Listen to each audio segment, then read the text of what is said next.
जड़े व्यक्ति केते दिन बंचिब ताहा गुरुत्वपूर्ण नुहे बरं गुरुत्वपूर्ण होउछि से केउ प्रकार जीवन यापन करती।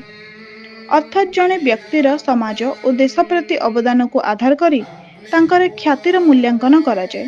अर्थात सेवा ही व्यक्तित्वर परिचय तोड़ी थाए बोली आज उत्कलियम फाउंडेशन ट्रस्ट राज्य स्तरीय सामाजिक कर्मी सम्मेलन में वक्ता माने कहिसेंति।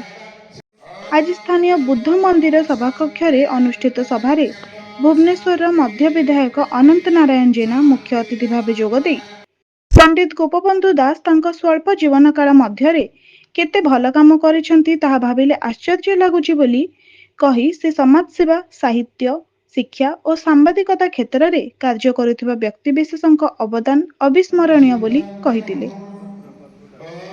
प्रारंभ में ट्रस्ट सर्वभारतीय अध्यक्ष राजीव लोचन प्रधान स्वागत भाषण दे प्रकृति संस्कृति और मानव अधिकार ने ट्रस्ट दीर्घम्यादी विभिन्न कार्य संपर्क में वर्णना करी आगामी सकाल रे ट्रस्ट को सामाजिक कार्य क्षेत्र में एक अग्रणी अनुष्ठान भाव गढ़ी तोलिबार योजना संपर्क में कहितिले।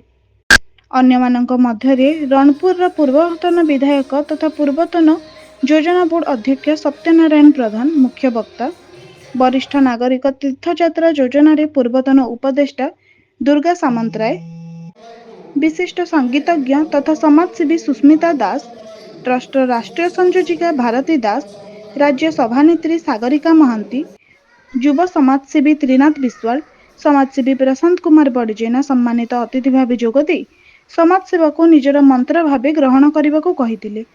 एथिरे समाजसेवी तथा वरिष्ठ सांबादिक डाक्टर राजाराम षडंगी अध्यक्षता करिथिबा बेले कार्यक्रम को बल्लभ प्रधान संयोजन करथिले।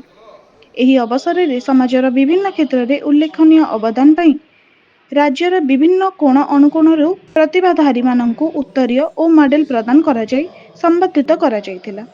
प्रारंभ में प्रभु जगन्नाथ पाखरे प्रदीप प्रज्वलन करा जाय एहार शुभारंभ करा जायतिला। एही अवसर में शिशु शिल्पी राजलक्ष्मी सेनापति, श्रीमान खुंटिया, पवित्र प्रियदर्शिनी दास प्रमुख विभिन्न सांस्कृतिक कार्यक्रम परिवेषण करथिले।